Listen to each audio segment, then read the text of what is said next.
Bonjour et bienvenue dans ce cours en vidéo où je vais sculpter en direct devant vous un couple d'amoureux à partir d'un seul bloc d'argile. Je suis Cathy du blog maindanslatterre.com et je suis ravie de vous accueillir dans mon atelier pour partager avec vous ces moments créatifs les mains dans la terre. La terre c'est ma passion, la sculpture c'est ma passion et j'ai vraiment à cœur de vous enseigner, de vous partager mon savoir.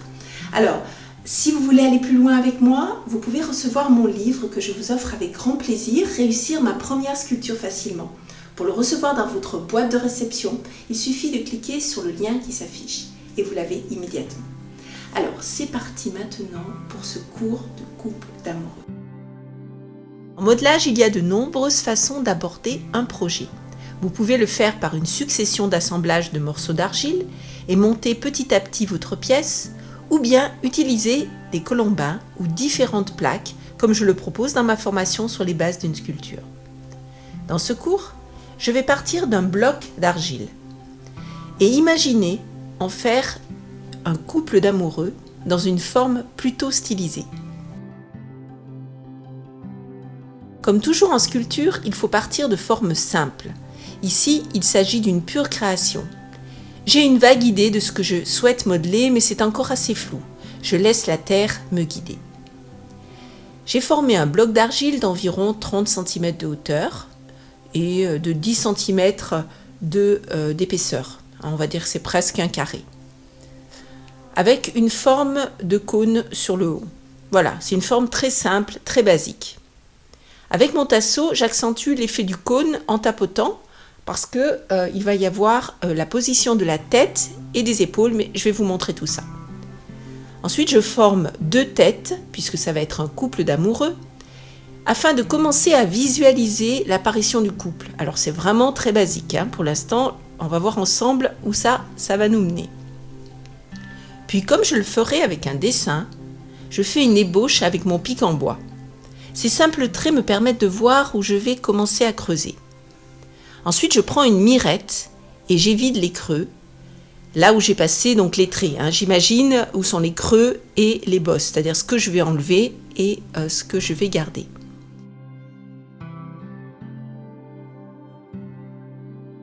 Donc, j'évide les creux et les personnages commencent à émerger doucement. Cette technique est intéressante et inspirée du travail de sculpture sur pierre ou sur bois, avec l'avantage de pouvoir ajouter de la matière quand on le souhaite, ce qui n'est pas le cas quand vous sculptez la pierre, le marbre ou le bois. C'est beaucoup plus difficile.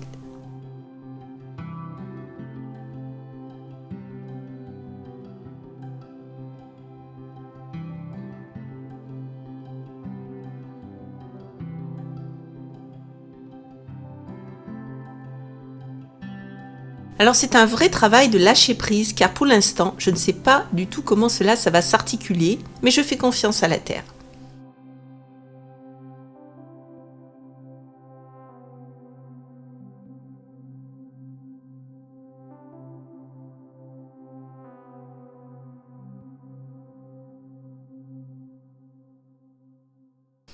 Alors je ne sais pas vraiment où je vais. Pour marquer un peu plus l'emplacement du corps, je place 4 boules qui représentent les épaules. Ça me permet de structurer vraiment les corps. Vous pouvez voir que rien n'est définitif, c'est vraiment comme une ébauche.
Avec mon couteau, je sépare les deux personnages à partir de la taille.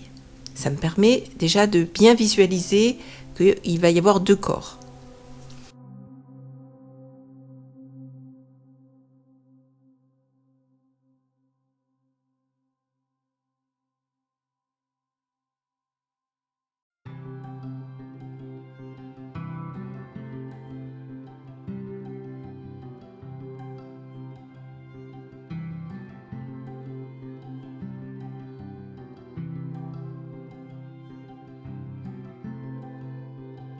En étudiant tous les angles, j'ajoute et je rectifie les lignes de force. Alors ce que j'appelle les lignes de force, en fait, on va dire que c'est comme des traits imaginaires qui vont faire la puissance de votre sculpture.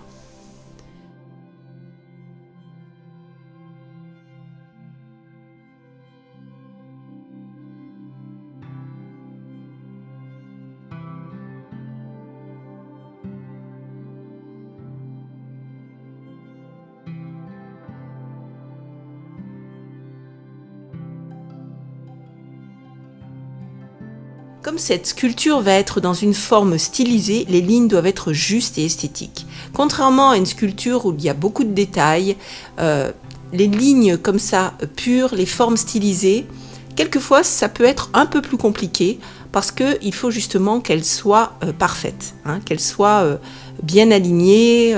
C'est la pureté des lignes qui va faire la beauté de la sculpture.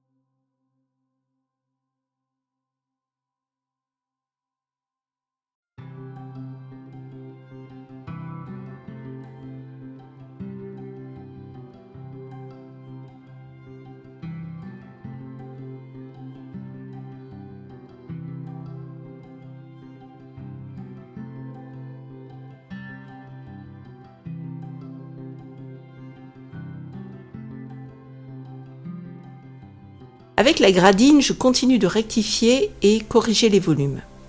Pour équilibrer, j'ajoute une grande forme sur l'arrière du personnage féminin. Voilà, ça m'est venu comme ça, j'avais envie d'augmenter, on va dire, ce qu'on peut appeler sa robe ou sa jupe.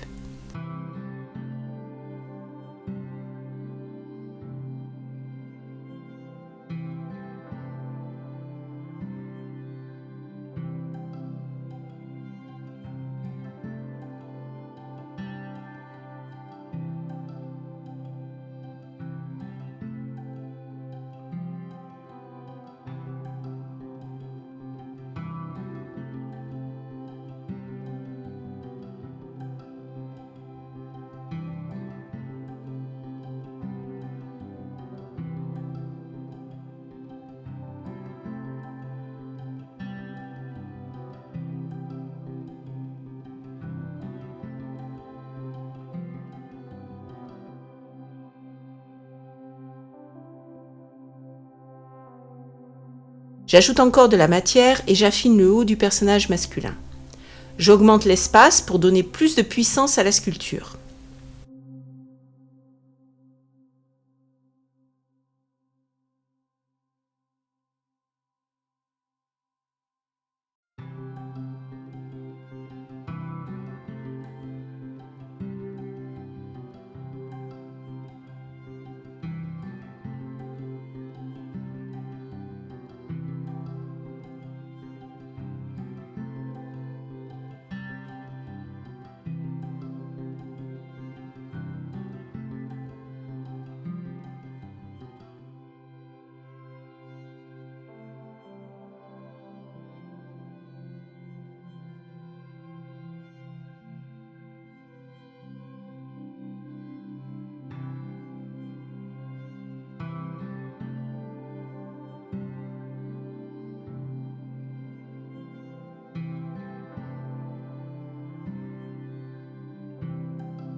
Maintenant que la taille des personnages est bien marquée, c'est plus facile pour donner du mouvement.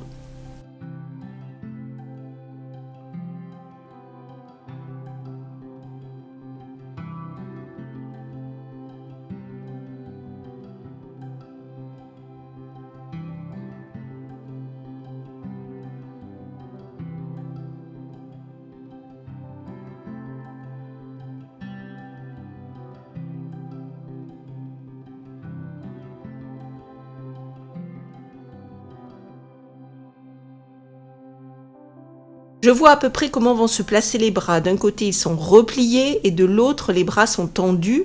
Ça va donner une sorte d'élan et les mains seront jointes. Enfin, toujours de façon stylisée. Pas question dans ce genre de sculpture de façonner des mains avec les doigts. Vous pouvez le faire, mais c'est vraiment pas le sujet. Juste suggérer, c'est ce qui donne donc son style. C'est un peu comme si le regard inventait le reste des détails en fait.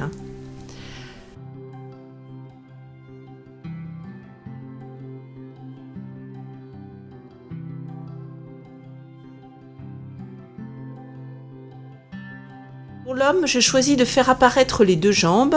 Pour cela, je coupe la masse en deux et je rectifie encore les formes qui ne me plaisent pas. Puis je continue à affiner le haut des corps.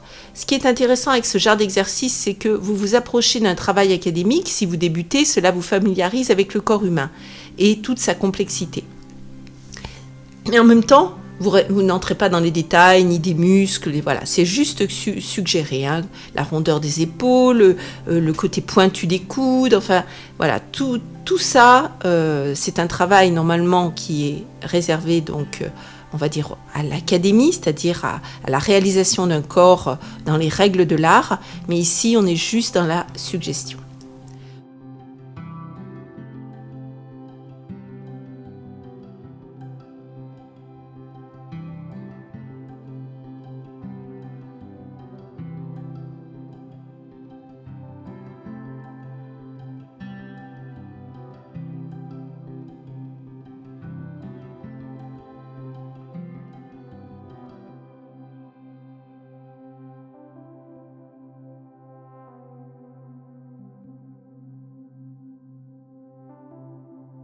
Vous pouvez voir qu'à ce stade, je ne me préoccupe pas des finitions. Vous devez vraiment consacrer à votre regard, prenez du recul, regardez la justesse des masses, des formes. Voilà, c'est ça qui est important à ce stade.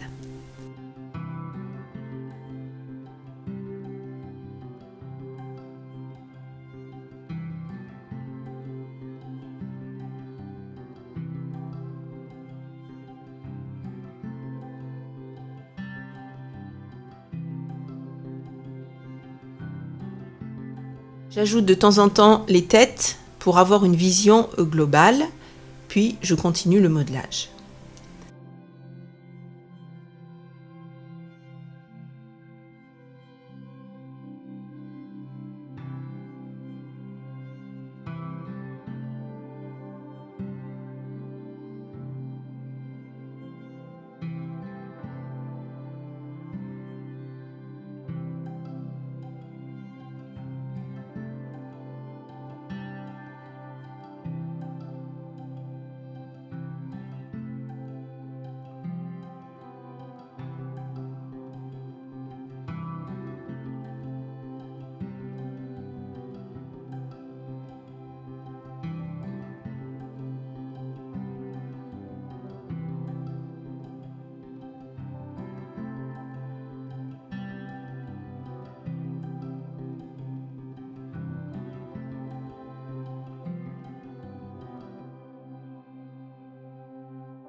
Je lisse avec mon éponge grattante, cela me permet de voir si les formes sont justes. C'est plus facile quand tout est propre, quand il n'y a pas des petits bouts de terre, voilà, ça me permet de voir si c'est juste.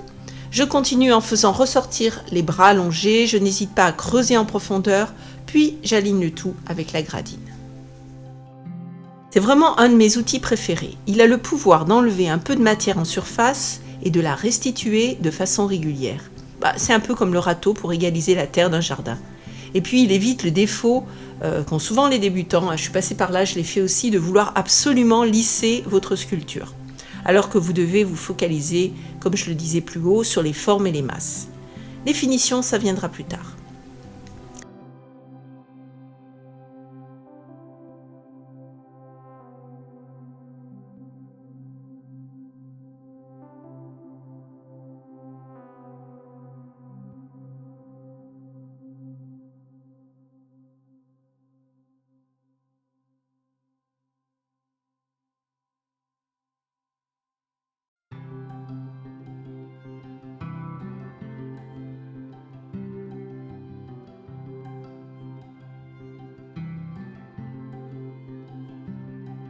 Vous pouvez voir que je n'hésite pas à couper des morceaux qui ne me semblent pas en accord avec l'ensemble et à en rajouter d'un autre côté. On est dans la création pure.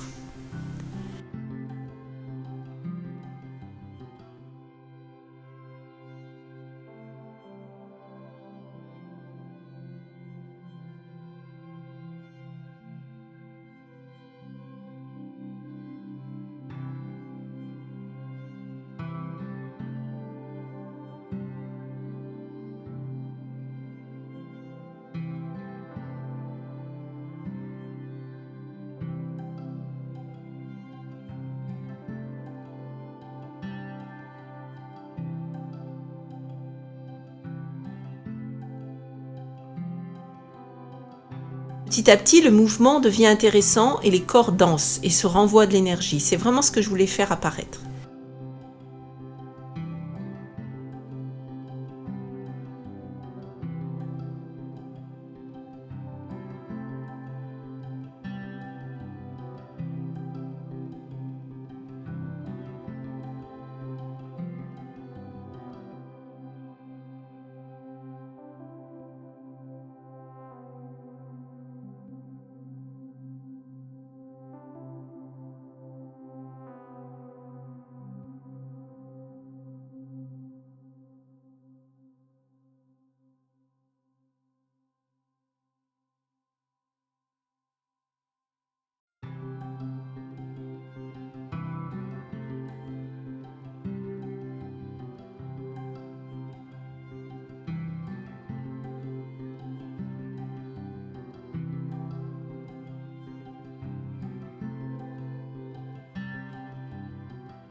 passe le pinceau pour égaliser la surface et enlever donc les petits bouts d'argile ou les coups d'ongles. Je vais maintenant placer les têtes, mais avant je les façonne en m'approchant de la forme académique du crâne. Ici, les personnages n'auront pas de visage, c'est pas détaillé comme tout le reste de la sculpture, mais la forme doit quand même être assez réaliste.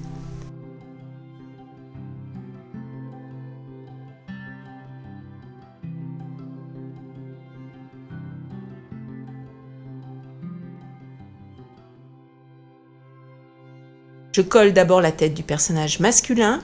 Prenez toujours soin de vos collages et si le cou est un peu mou, mettez un morceau d'argile, une sorte de béquille qui va permettre que la tête prenne.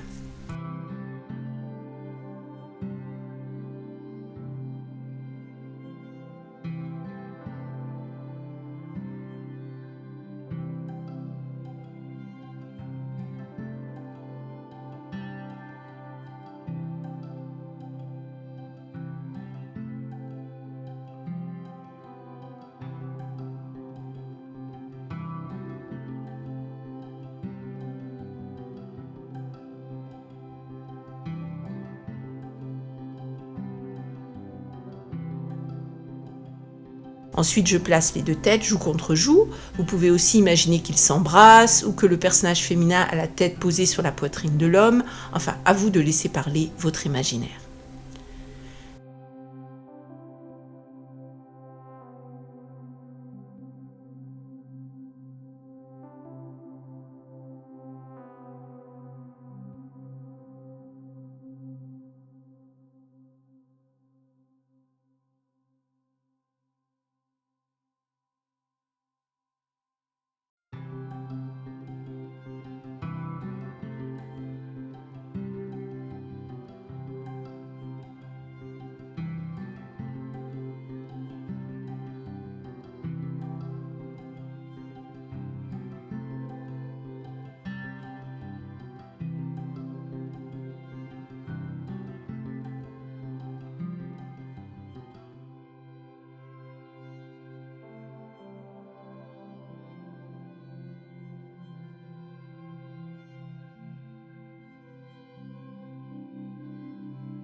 Quand ma terre est assez prise pour que la forme générale tienne, je vais procéder au vidage. Si vous utilisez de l'argile sans cuisson, cette étape peut être sautée. Mais je conseille toujours de vider un peu, cela évite les tensions du séchage. Et puis l'argile sans cuisson est plus onéreux que l'argile à cuire. Alors autant récupérer un peu d'argile pour d'autres sculptures.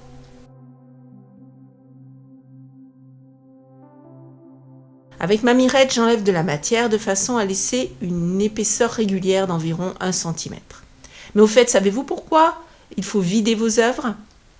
L'air à haute température se dilate. Si une bulle d'air est restée enchâssée dans l'argile, cela peut faire exploser votre sculpture. Ça serait vraiment dommage. Je vais donc vider seulement les jambes car ce sont les parties les plus épaisses. Alors non seulement l'air se dilate, mais il pousse sur les parois. Et s'il y a de trop grandes différences d'épaisseur, par exemple ici entre les jambes, les bras ou le haut du corps, eh bien ça peut créer des tensions, des fissures et pourquoi pas de la casse. Une fois le vidage terminé, les étapes suivantes sont les corrections des masses, des lignes et les petits ajustements esthétiques.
Lorsque votre œuvre sera sèche, il faut compter environ une bonne semaine, suivant la saison et l'humidité de la pièce.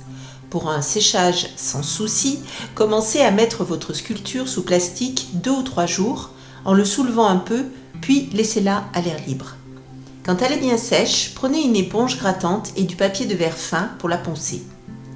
Je vous conseille vraiment de poncer pour obtenir des œuvres bien finies, et en particulier dans ce genre stylisé où ce sont la pureté des lignes qui font la réussite de votre sculpture. Avec des gestes doux et précis, prenez tout votre temps pour terminer votre modelage.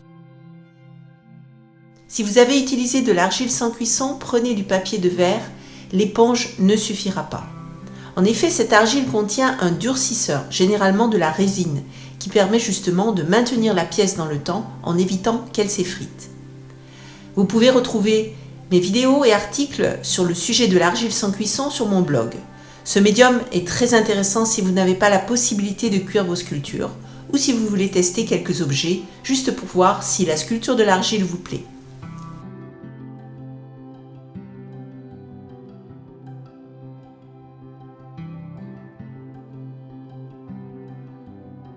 Ce cours est à présent terminé, je vous remercie d'avoir passé ce moment créatif avec moi. Si vous voulez aller plus loin, je vous offre mon livre. Il suffit de cliquer sur le lien qui s'affiche. N'hésitez pas à mettre un petit pouce en l'air si vous avez aimé. Et bien sûr, abonnez-vous à ma chaîne pour être sûr d'être tenu au courant de mes derniers cours en ligne. À bientôt!